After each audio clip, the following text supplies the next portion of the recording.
नमस्कार. जनक्रांती न्यूज चॅनलमध्ये आपलं सर्वांचं स्वागत. जनक्रांती न्यूजच्या वाटघाट ह्या विशेष प्रोग्राममध्ये आपण आज आपले गेस्ट आहेत. आपल्या सोलापूरचे एक प्रसिद्ध सामाजिक कार्यकर्ते म्हणता येईल किंवा एक सहकार क्षेत्रात काम करणारे, शैक्षणिक क्षेत्रात काम करणारे एक व्यक्तिमत्व की ज्यांचं व्यक्तिमत्व असं आहे की त्या व्यक्तिमत्वाला बघितल्यानंतर त्या माणसाचा स्वभाव कळून येतो. असे गेस्ट आहेत माननीय आपले सिद्धेश्वर साखर कारखान्याचे मार्गदर्शक, त्याचबरोबर सिद्धेश्वर शिक्षण प्रसार मंडळाचे प्रमुख, त्याचबरोबर सिद्धेश्वर मंदिर पंच कमिटीचे अध्यक्ष धर्मराज काळेदे साहेब आपल्याबरोबर आहेत. त्यांच्यावर जाणून घेऊयात आपण काही सोलापूर शहराच्या, दक्षिण सोलापूरच्या, त्याचबरोबर जिल्ह्याच्या काही महत्त्वाच्या विषयावर आपण त्यांच्याशी बातचीत करत आहोत. नमस्कार साहेब. नमस्कार संजय. नमस्कार जनक्रांतीच्या सर्व प्रेक्षकांना माझा नमस्कार. साहेब, आज आपण जर पाहिलं तर आपण आपला तसं पाहिलं तर राजकीय पिंड नाही आहे, पण आपण दक्षिणमध्ये उभारता अशी चर्चा सुरू झालेली आहे. आपण पण काही ठिकाणी दुजोरा दिला त्याला, काय सांगाल आपण? वास्तविक पाहता 94, 95, 96 आणि 98मध्ये सर्व काँग्रेस पक्षातर्फे मला खासदारकीची निवडणूक लढवावी अशा पद्धतीनं त्यावेळेस देशपातळीच्या नेत्यांनी मला सांगितलं होतं. परंतु त्यावेळेस काही कारणामुळं होऊ शकलं नाही. आणि तेव्हापासून नंतर या ठिकाणी ज्या पद्धतीनं महाराष्ट्राचं राजकारण बदलायला, विशेषतः सोलापूरचं, त्यामुळं हा काही आपला राजकारणाचा पिंड नाही, ह्याला आपला काही स्वभाव सूट होत नाही. ह्या कारणाने मी थोडा राजकारणापासून दूर राहिलो. परंतु गेल्या 10 वर्षात ज्या पद्धतीनं भारतीय जनता पक्षाच्या राजवटीमध्ये या ठिकाणच्या लोकल आमदारांनी, खासदारांनी मिळून मी ज्या ज्या संस्थेवरती काम करतो आहे, मग ती सहकारी असू देत, धार्मिक असू देत, शैक्षणिक असू देत, ह्या सर्व संस्थांना माझ्याकडे त्याचं नेतृत्व आहे म्हणून त्रास देण्याचा प्रयत्न सुरू केला. आणि तो काही थांबेना. आणि त्याची शेवटचं त्यांनी एक एंड गाठलं ते की सहकारी चळवळीतल्या 50 वर्ष चालू असलेल्या सिद्धेश्वर साखर कारखान्याची चिमणी त्यांनी पाडली. कोणत्याही परिस्थितीत अशा पद्धतीची घटना होईल असं मी त्या संपूर्ण प्रक्रियेमध्ये 8 ते 9 वर्ष घालवले होते. त्यासाठी विविध राजकीय नेते, हायकोर्ट, सुप्रीम कोर्टपर्यंत मी लढा दिला होता. आणि मला प्रत्येक ठिकाणी त्या ठिकाणी न्याय द्यायचा प्रयत्न त्या ठिकाणी मिळाला होता. परंतु कुठल्याही परिस्थितीत ही मंडळी जी त्रास देणारी आहेत ती चिमणीला हात लावतील असं मला कधी वाटलं नव्हतं. मला त्रास व्हावा, माझ्या संस्थांना त्रास व्हावा इथपर्यंत होतं. परंतु जे सहकार मंत्री म्हणून ह्या दक्षिण सोलापूर तालुक्यातून निवडून गेलेले, ज्यांना सहकाराचं काम करण्यासाठी म्हणून महाराष्ट्र राज्याचं नेतृत्व दिलं, त्यांनीच पुढाकार घेऊन सिद्धेश्वर साखर कारखान्याची चिमणी पाडली आणि एक प्रकारे ही सहकार चळवळ उद्ध्वस्त करण्याचा प्रयत्न केला. तेव्हापासून मला वाटलं की आपण हे राजकारणात उतरल्याशिवाय आपल्याला काही हे होणार नाही. आणि म्हणून मी त्या परिस्थितीची थोडं पाहणी करत होतो. अशातच गेल्या 4 महिन्यापूर्वी जेव्हा खासदारकीच्या म्हणजे निवडणुका लागल्या, त्यावेळेस आपल्या भागातनं प्रणितीताई शिंदे आणि अकलूजच्या सोलापूरच्या दुसऱ्या भागामध्ये धैर्यशील मोहिते पाटील यांना उमेदवारी दिली. आणि त्या ठिकाणी हे दोन्ही महाविकास आघाडीच्या माध्यमातून उमेदवारी दिली गेली असल्यामुळं मी त्यांच्या प्रचार केला आणि त्या निमित्तानं ते निवडून आले. हा मोठा विजय हा न्यायाचा आहे असं मी समजतो. ज्या अन्याय चालला होता त्या अन्यायाच्या विरोधात आम्ही लढा दिला आणि ह्यांच्या संपूर्ण दक्षिण असू देत, अक्कलकोट असू देत किंवा शहराचा भाग असू देत, या भागातले सर्व शेतकरी असू देत किंवा विविध समाजातले ज्यांना सहानुभूती आहे, जे सहकार चळवळीत काम करणारे आहेत, त्या नेत्यांना आणि त्या लोकांना एक प्रकारे न सांगता पण आम्ही पुढाकार घेतल्याने जास्त उपयोगी ठरला. आणि ह्या निवडणुकीत सगळ्यांनी सहभाग घेऊन प्रणितीताईंना निवडून आणलं. आणि त्याच्यानंतरच्या भागामध्ये आता हे भाग चालू असतानाच जनतेचा असा रेटा आला दक्षिण सोलापूर म्हणजे 251 विधानसभेमधून की त्या ठिकाणी मी त्या ठिकाणी ही निवडणूक विधानसभेची लढवावी. आणि तशाच पद्धतीनं राजकीय नेते मंडळी जे आहेत त्यांनीही मला सांगितले की यावेळेसची विधानसभा तुम्ही लढवली पाहिजे, आणि म्हणून मग मी राजकारणात यायचा विचार करतो आहे. साहेब, आपण आजपर्यंत सामाजिक सहकारी क्षेत्रात काम केलं, आता राजकारणात आपण उतरत आहेत, पण राजकारणात डावपेच खूप वेगळ्या पद्धती, त्यालाच कसं सामोरं जाणार आपण? अगदी खरं आहे. माझा स्वभाव हा राजकीय पिंड नाही आहे माझ्यात, त्यामुळं ती धक्काबुक्की कशी मी सहन करणं किंवा त्याला धक्काबुक्कीनं उत्तर देणं हे मला जमत नाही, हे खरं आहे.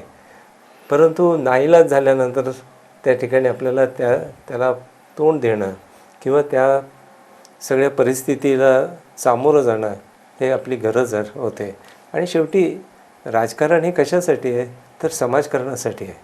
त्यामुळं फार वेगळं नाही, पण जे गेल्या 10 वर्षातलं राजकारण एवढ्या खालच्या पातळीला गेलेलं आहे की प्रत्येकजण गटागटात भांडणं लावायचे, 2 पक्षामध्ये भांडण लावायचे, जातीमध्ये भांडण लावायचं आणि त्याचा फायदा राजकारणाला करून घ्यायचा. असं राजकारण भारताच्या इतिहासात किंवा महाराष्ट्राच्या इतिहासात कधी आपण पाहिलेलं नाही. आमच्या ह्याच्यात तर नाहीच.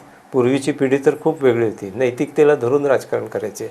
परंतु आज नैतिकता सगळी तुटलेली आहे. अशा परिस्थितीमध्ये आपण विचारलेला प्रश्न अतिशय योग्य आहे की याला मी फेस कसं करेन. परंतु मला विश्वास आहे जी मंडळी, जी जनता, जी नेते मंडळी आज माझ्या पाठीशी उभे आहेत ते नैतिकता धरून काम करणारी मंडळी आहेत.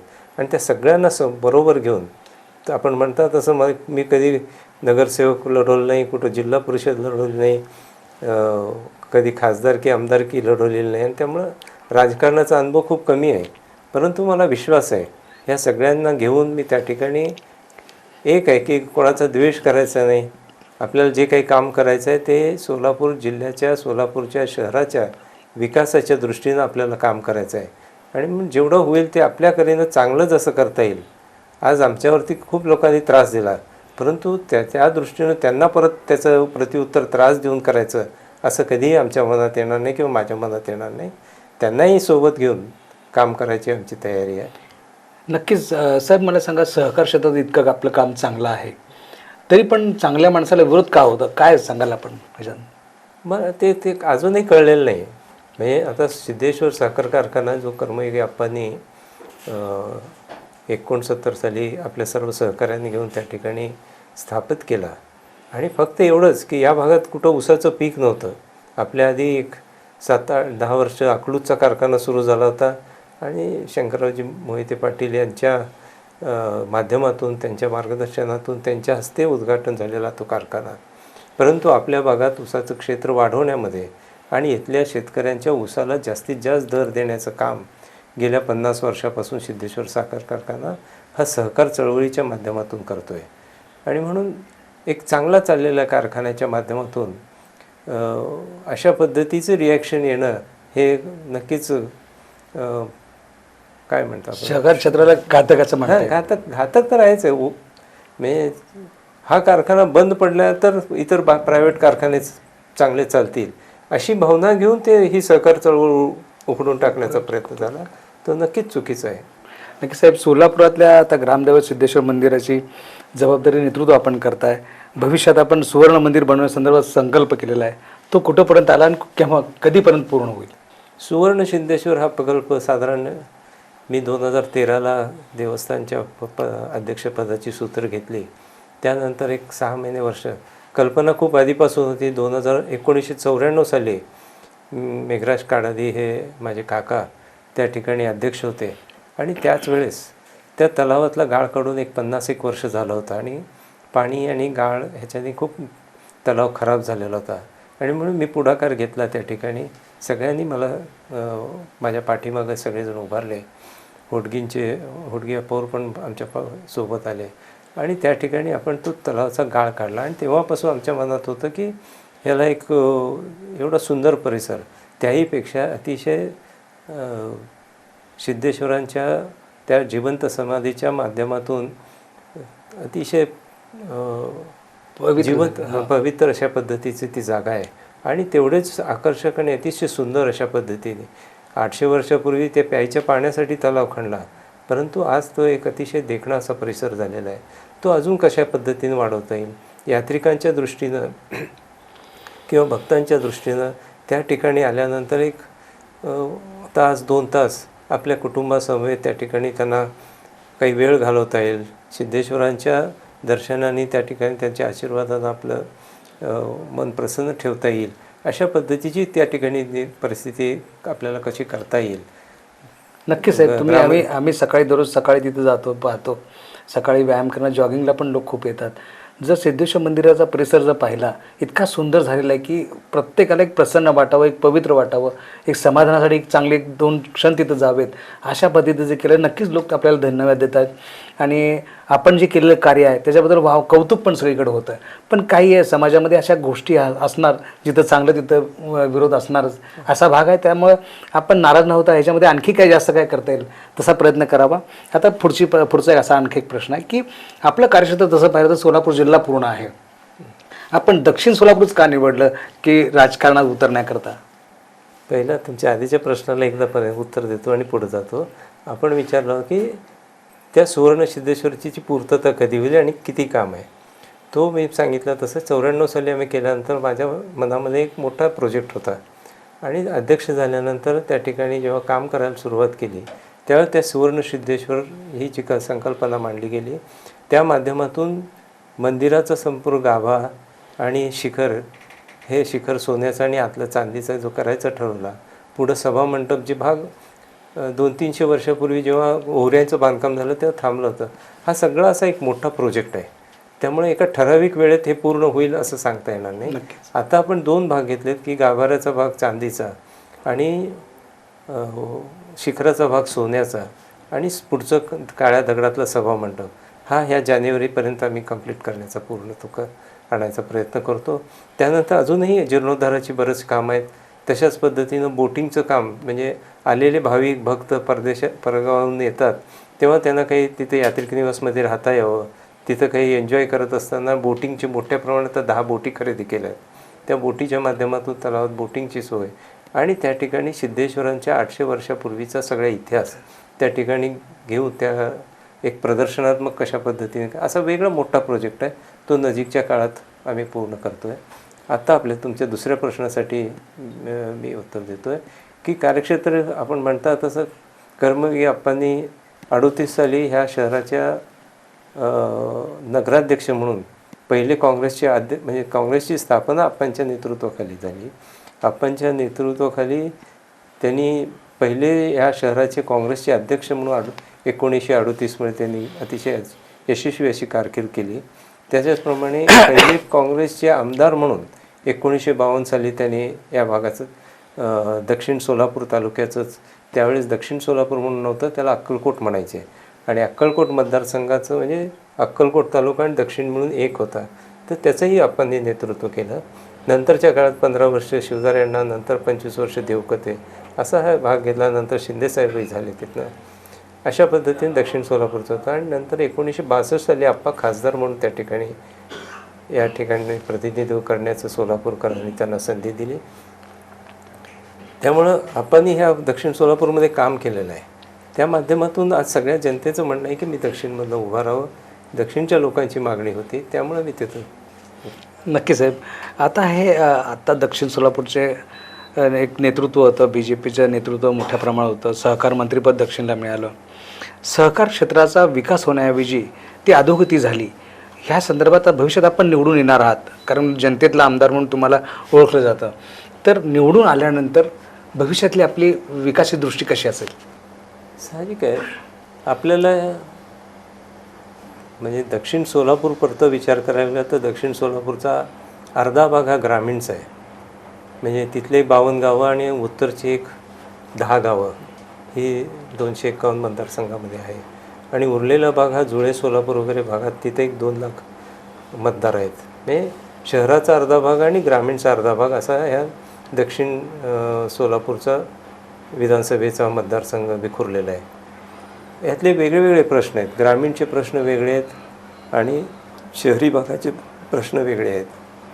ग्रामीण भागामध्ये आपण पाहता सर्वात मोठा प्रश्न असा आहे की आत्ताच आपणही त्या विषयावरती बोललो. आज उजनी साधारण 1965-67 झाली. त्याला जवळजवळ 70 वर्ष होत आले. आजही हा जो टेल एंडचा भाग आहे, दक्षिण सोलापूर, अक्कलकोट आणि उत्तर सोलापूर ह्या ठिकाणी उजनीचं पाणी कॅनॉलच्या माध्यमातून येऊ शकलेलं नाही. जे काही थोडंफार काम झालं आहे ते आपण म्हणालात तसं गुंजेगावपर्यंतच्या भागात किंवा कंदलगावपर्यंत कॅनॉल आलेत, पण तिथंही पाणी कधी येतं जेव्हा वरच्यांचे तहान भागते त्यावेळेस आपल्याला पाणी मिळतं, नाही तर त्या कॅनॉलला काही अर्थ नाही आहे. तशाच पद्धतीनं दोन्ही नदीवर काही लहान बांधारे बांधले गेले. सीनेवरती पण बांधारे आहेत आणि भीमेवरती पण बांधारे बांधले. हे अतिशय तुटपुंज अशाप्रमाणे ती पाण्याची व्यवस्था आहे.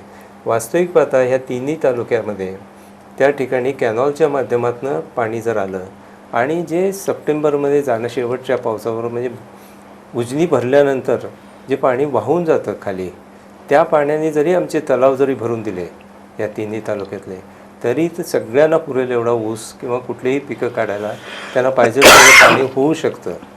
परंतु हे आजही होताना दिसत नाही. एखाद्या धरणाचं आयुष्य साधारण 100 वर्ष गृहीत धरलं जातं, त्यातले 70 वर्ष गेले आता, तरीही आम्ही हे तिन्ही तालुके तहानलेले आहेत. म्हणून सर्वात महत्त्वाचा प्रश्न हा ह्या तालुक्याचा किंवा ह्या एंडच्या भागात कॅनॉलच्या माध्यमातून पाणी आणणं.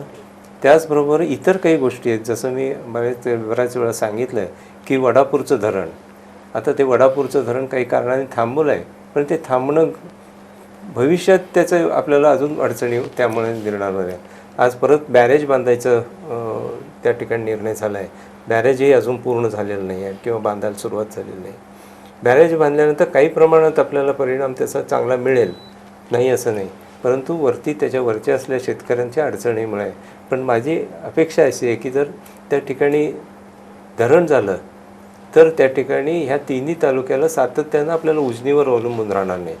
ज्या शेतकऱ्यांच्या शेतजमिनी किंवा जातील तर त्यांना चांगल्या पद्धतीनं पैसे किंवा त्यांचं पुनर्वसनापेक्षा तेवढ्या सुपीक जमिनी त्यांना उपलब्ध करून दिल्या तर ते होऊ शकतं, अन्यथा ते त्याचा आग्रह होऊ नये. जर त्यांचं पुनर्वसन नीट करणार नसाल तर माझ्या मते त्या धरणाच्या मागं आपण लागू नये, मग बॅरेज करून आपल्यापुरतं तेवढं पाणी त्या भागात खेळावं अशी माझी परिस्थिती आहे. अशा पद्धतीनं आपल्याला ह्या विविध योजनांच्या माध्यमातून लिफ्ट इरिगेशनप्रमाणेपेक्षा ग्रॅव्हिटीने किती पाणी आपण आणू शकू, तर त्याचा आपण शिरापूरवरून आपण लिफ्टने काही पाणी आणतो ऊसाच्या, तसंच हिप्परगेला पण आपण लिफ्टने आणतो आहे, परंतु त्या ठिकाणी ग्रॅव्हिटीने जर आणलं तर ते जास्त सोयीस्कर होईल. लिफ्टचा आपल्याला जो खर्च आहे तो पेलवणार नाही आणि त्या लिफ्टच्या माध्यमातून आपण अक्कलकोट किंवा दक्षिणच्या बोरामणी वगैरे भागात जे पाणी आणतो आहे तर ते महागाचं पडतं आहे असं मला ग्रॅव्हिटीने आणलं पाहिजे. तशाच पद्धती रोड रस्त्याची कामं आहेत या तालुक्यातले, तेही अर्धवट आहेत. म्हणजे एवढ्या मोठ्या प्रमाणात त्या ठिकाणी वाळू घेऊन झाली जाते, ते रस्ते सगळे खराब आहेत. सुभाष देशमुख साहेबांनी मी म्हणालो आहे मागे की काही रोड अशीच केलेत, परंतु त्यांच्या कारखान्याला येणारे जे ऊस आहे तेवढ्याच मार्गाचे रस्ते चांगले केलेत, बाकी तालुका अजूनही खराबच आहे. त्यामुळे त्या भागातले पण ऊस म्हणजे संपूर्ण ग्रामीण भागातले रस्ते चांगले झाले पाहिजेत. शहरातलेही रस्ते तसेच आहेत. आजही मी कालच आता ते काही देवीच्या पूजेनिमित्त जुळे सोलापूर भागातनं गेलो. नाही, सोलापूर शहर खेडं आहे का शहर आहे हे समजत नाही. नक्की अशा पद्धतीनं काम चालतं. पिण्याचा पाण्याचा प्रश्न आहे त्या ठिकाणी. एक काळ असा होता की सोलापुरातील पाणी योजना ही महाराष्ट्रात अतिशय सुंदर होती. म्हणजे रोज एक दिवसाआड पाणी त्या ठिकाणी यायचं. आज भरपूर पाणी उजनी भरलेलं आहे, अजूनही 5 दिवसाला पाणी सोलापूर शहराला मिळतं. ही व्यवस्था कुठं तर बदलली पाहिजे. लाईटची व्यवस्था झाली पाहिजे. सिटी बस ह्या मंडळींना महापालिका पण आपण दिली हातामध्ये. महापालिका दिली, जिल्हा परिषद दिलं, राज्य दिलं, देश दिलं, परंतु स्मार्ट सिटी नाही, स्वच्छ सोलापूर नाही आणि साधं नुसता भांडणामध्ये वेळ घालवला. त्या ठिकाणी सिटी बसची व्यवस्था चांगली होती, तीही बंद पाडली, आजही ती चालू नाही. अशा पद्धतीने जर पायाभूत सुविधा आहेत ह्या पायाभूत सुविधा जर झाल्या नाहीत तर लोकांना नाहक त्रास सहन करावा लागतो. माझ्या मतं पायाभूत सुविधासकट थोडी मोठी स्वप्न बघितली पाहिजे. आपलं शहर हे चोहोबाजूने म्हणजे रेल्वेनी, रोडनी अतिशय चांगल्या पद्धतीनं कनेक्टेड आहे आणि ह्याचा विकास पुण्याच्या धर्तीवरती मोठ्या प्रमाणात वाढायला पाहिजे. उजनीसारखं धरण आहे, या माध्यमातून इंडस्ट्रियल इस्टेट म्हणजे ज्याच्यासाठी पाणी हे महत्त्वाचं सोर्स असतो तो आपल्याकडे उपलब्ध आहे. त्यामुळे इंडस्ट्रियल इस्टेट मोठ्या प्रमाणात वाढलं पाहिजे. बारामतीला साहेबांनी कशा पद्धतीनं केलं आहे तशा पद्धतीनं होणं हे सहज शक्य आहे इथं सोलापुरात. तर तशा पद्धतीचे काही स्वप्न आपण बाळगली पाहिजे आणि त्या पद्धतीनं वाढलं पाहिजे.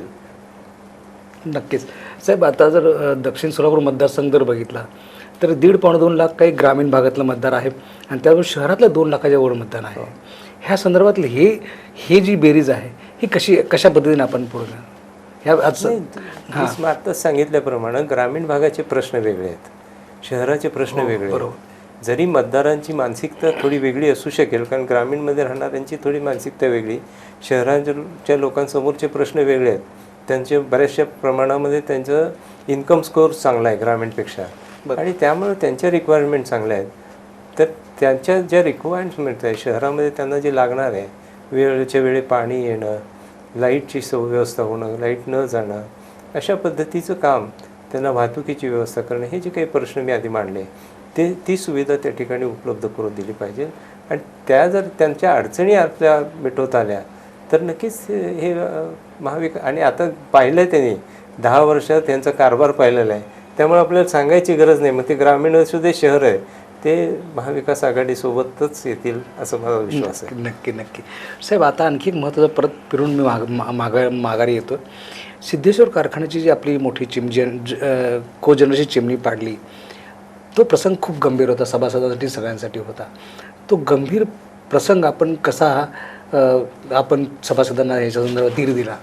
मी मगाशी सांगितल्याप्रमाणे मला थोडीही शंका आली नव्हती की हे चिमणीला हात लावतील, मला घाबरवतील, मला त्रास देतील, एक प्रकारे सभासदांमध्ये माझ्याबद्दलचं मत खराब करण्याचा प्रयत्न करतील, इथपर्यंतची मानसिकता मी समजून होतो.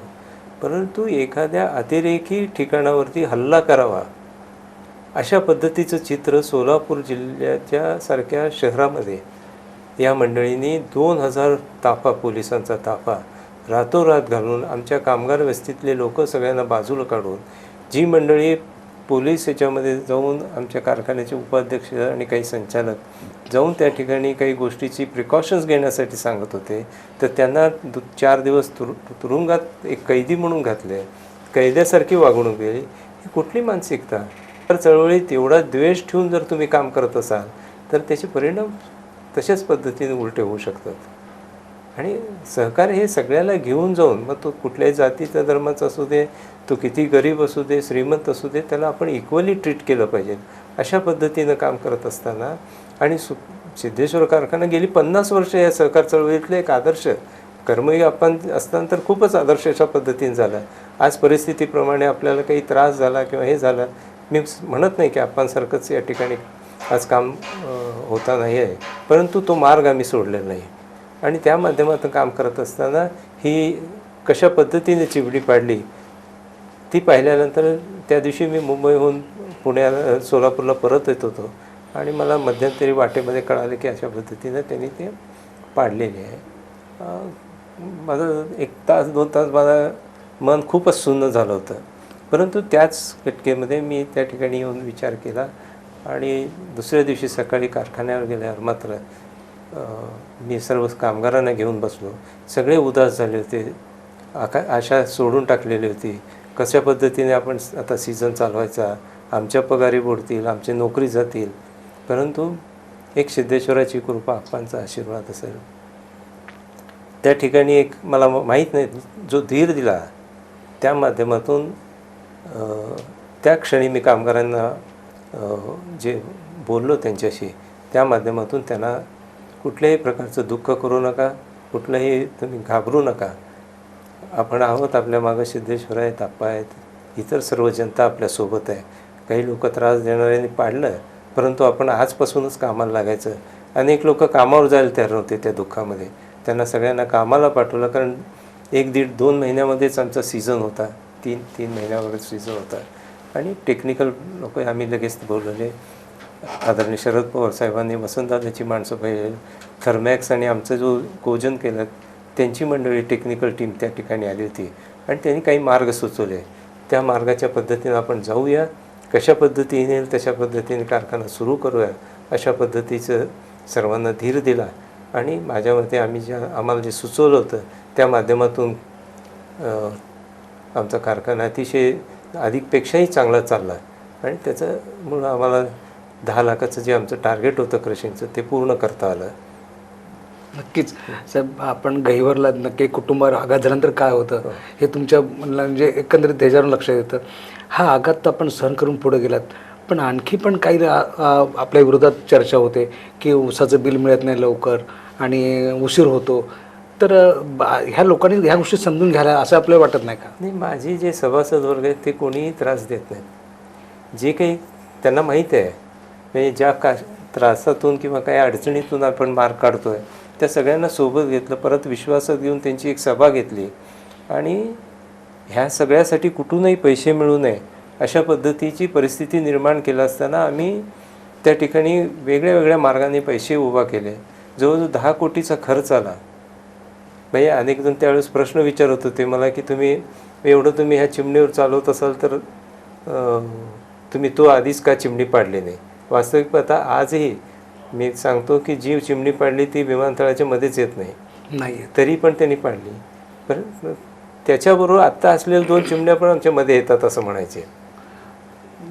पण म्हणून मग आम्ही तो मार्ग कधी विचार केला नव्हता. परंतु त्या ठिकाणी शेवटी त्यांनीच ती माघार घेतली आमचं चुकलं या पद्धतीनं आणि ते आता 2 चिमणीच्या मागे लागायचे बंद झाले.